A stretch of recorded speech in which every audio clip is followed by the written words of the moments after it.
برحب بيكم في برنامج جديد اسمه تكتيكي تاكا، والاسم من فكرة الصديق العزيز أحمد عفيفي. أنا أحمد عطا، رئيس تحرير موقع جول النسخة العربية. ممكن الناس تعرفني، ممكن الناس تعرفنيش، بتمنى تكون معرفة خير إن شاء الله. طبعا اسم البرنامج تكتيكي تاكا، فاحنا يعني هنتكلم عن التكتيكس بشكل كبير. في الحلقة دي هنتكلم عن تكتيك برشلونة، وهنتكلم عن حاجة تانية بره التكتيك بتخص أرسنال شوية. يلا بينا.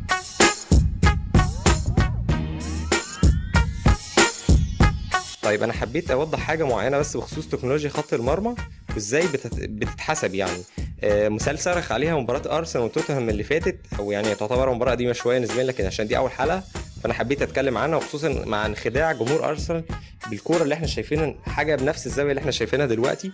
الكوره كانت تبدو ليهم انها دخلت يعني، لكن الحقيقه ان تكنولوجيا خط المرمى ما بتشتغلش بالشكل ده. لكن تكنولوجيا خط المرمى بتشتغل بالوضعيه اللي احنا شايفينها، لازم زاويه رأسيه بالمنظر ده، والكرة ما عدتش بكامل هيئتها زي ما احنا شايفين، لازم تعدي كامل كده عشان تتحسب جول. يلا بينا على برشلونة.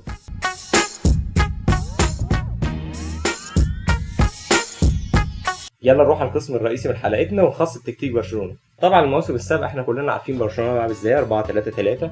ما زال حاليا بيلعب 4-3-3 بس بشكل مختلف. احنا عارفين يعني، حتى مش محتاجين نقول ان بوسكيتس انيستا وتشافي ونفس الترتيب اللعيبه، بس كان في اليكس سانشيز ونيمار.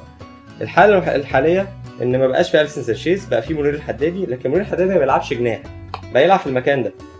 دايما نفتكر ان اللون الازرق هو الخاص بموسم برشلونه الجديد، ونيمار ما بقاش يلعب كجناح بشكل مبالغ فيه، لا بقى يلعب برده كراس حربه تاني تقريبا. الفكره انه الوضعيه دي ارتبطت بشكل كبير قوي بوضعيه كان فيها يعني نقدر نقول عنها انه ارتبطت بسؤال اتساله لويس انريكي في مباراه اتلتيك بلباو. بعد مباراه اتلتيك بلباو قالوا له ليه ايفان راكتيتش بقى يلعب يمين شويه، احنا تشافي دلوقتي ما بقاش موجود وبقى ايفان راكتيتش اللي موجود. فهو رد عليهم ان هو مش هيكشف عن خططه، وده شيء طبيعي ان اي مدرب لما ما يرضاش يكشف عن خططه. لكن احنا بنحاول مع بعض نفهم ليه ايفان راكتيتش بقى يلعب على اليمين. وبرده الوضع الحالي ان انيستا بقاش يلعب قريب جدا من بوسكيتس وتشافي اللي ما بقاش موجود، لا انيستا برده بقى يجنح شويه، وان كان مش بنفس التجنيحه اللي بيلعبها راكتيتش دي. طبعا دي بتدي ميزه كويسه لايفان راكتيتش انه عنده رؤيه اكبر للملعب، بدل ما يكون مش قادر يبص يمين وشمال في نفس الوقت. طيب ليه الوضعيه دي بقت موجوده بالشكل ده؟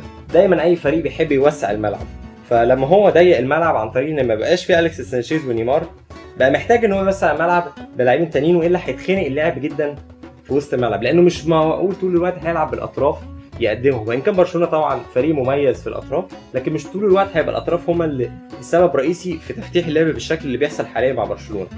ده الوضعيه الحاليه. طب ليه ريفان راكتيتش راح كده ومنير حدادي كده ونيمار راح كده؟ القصه دي ليها علاقه بحاجتين.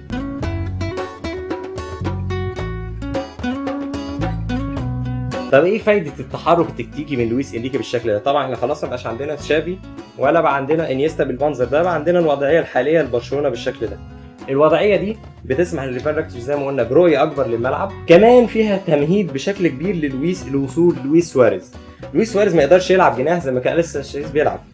الميزه الثانيه ان نيمار بعد ما كان متحاصر بشكل كبير على الطرف من بين الباك اليمين والجناح للفريق المنافس، بقى نيمار قادر ان هو يبقى يوصل يلعب اللي كان بيلعبه مع سانتوس، اللي كان بيلعب مهاجم مزور. طبعا ده قريب شويه من مركزه، وشفنا الفرق الكبير في اداء نيمار السنه دي. في ملحوظه ثانيه يعني بخصوص الموضوع ده، ان ناس كتيره بتسال ليه ميسي قلت اهدافه، وعمالين يتكلموا عن صناعه اللعب المستمره لميسي. ميسي دايما صانع لعب، عمرك ما هتتخلى عن دور ميسي كصانع لعب حتى ايام برشلونه الذهبي. لكن الفكره انه ميسي بقى اقرب شويه لبوسكيتس. طب ليه الوضعيه دي؟ بسبب الوضعيه دي احنا دلوقتي بنشوف راكتيتش مجنح يمين وانيستا مجنح شمال، بقى الوسط خالي شويه، صناعه اللعب بقت اضعف في برشلونه، ما بقاش فيه البوند الواضحه اللي كانت بين تشافي وانيستا وبوسكيتس، دي ما بقتش موجوده. فدايما ميسي محتاج ان هو يرجع ورا عشان يعمل ربط بينه وبين بوسكيتس، وانيستا بيحاول ان هو يكون موجود بشكل كبير مع ميسي عشان خاطر يقدر يعمل البوند ده، وان كان انيستا لغايه دلوقتي مش ناجح في الخطه دي. فكره كمان انه مفيش مدرب فريق منافس ما يسمح بوضعيه زي دي، اتنين راس حربه على اتنين قلب دفاع، فدايما تلاقي باكين باليمين والشمال يضموا شويه على راس الحربه.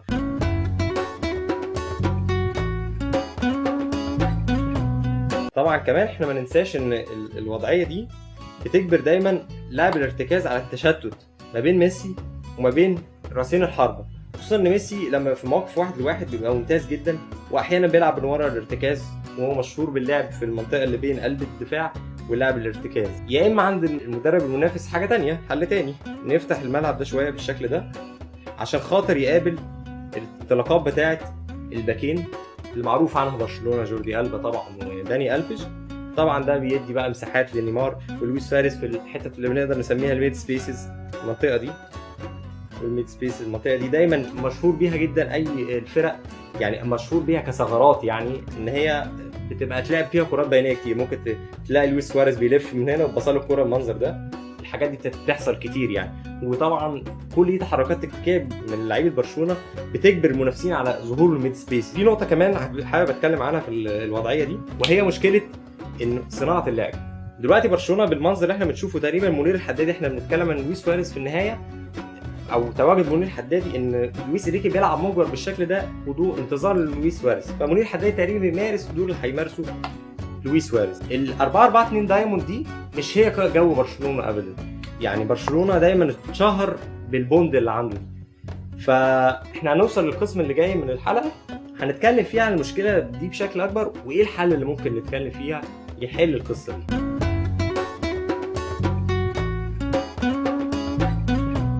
طيب وصلنا للجزء الاخير بتاع الحلقه اللي بنتكلم فيه عن حل مشكله برشلونه، اللي هي الوضع اللي في افتقاد برشلونه للبوند اللي كان موجود في خط النص.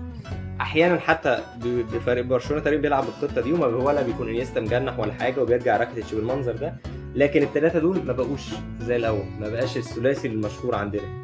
ففي وضعيه انا شايف ان هي ده انسب حل لبرشلونه، هيحافظ بيه على الشكل الهجومي الكويس جدا لبرشلونه حاليا، وهو ان عندنا خافير ماسكيرانو يلعب يبقى ارتكاز تاني مع برشلونه، وهنستغنى عن اللاعب اللي احنا اغلبنا شايفه ان هو مش متميز السنه دي، اندريس انيستا.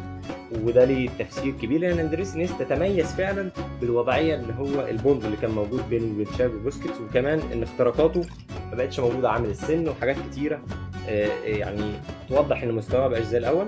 فاندريس انيستا هنستغنى عنه. بما ان ماسكيرانو بقى لاعب ارتكاز هنلعب باي قلب دفاع، بيكي او فيرمايلن او اي حد. طبعا هنا في جيرمي ماسيو وراكيتيتش اللي هو اساسا كانت راس ماله مع اشبيليه انه يلعب ارتكاز متقدم، او احيانا كان بيلعب 4-2-3-1 هو اللي صانع الالعاب دي. ده راس ماله. راكيتيتش ما يلعبش هنا، هو صحيح بيكون كويس ومش وحش، لكن راكيتيتش راس ماله يلعب في المكان ده.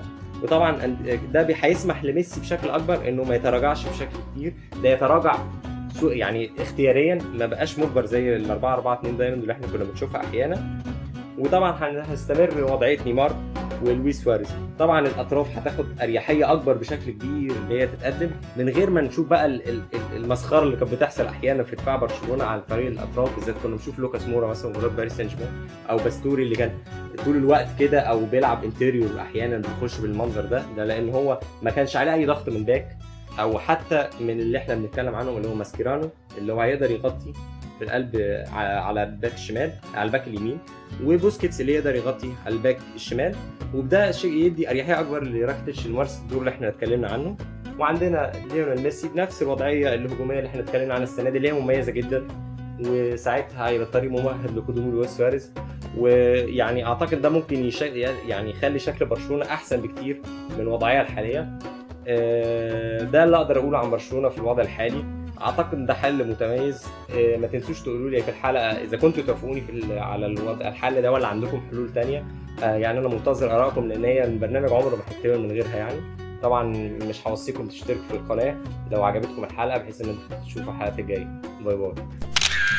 Sitting in the morning sun, I'll be sitting when the evening comes, watching the ships roll in.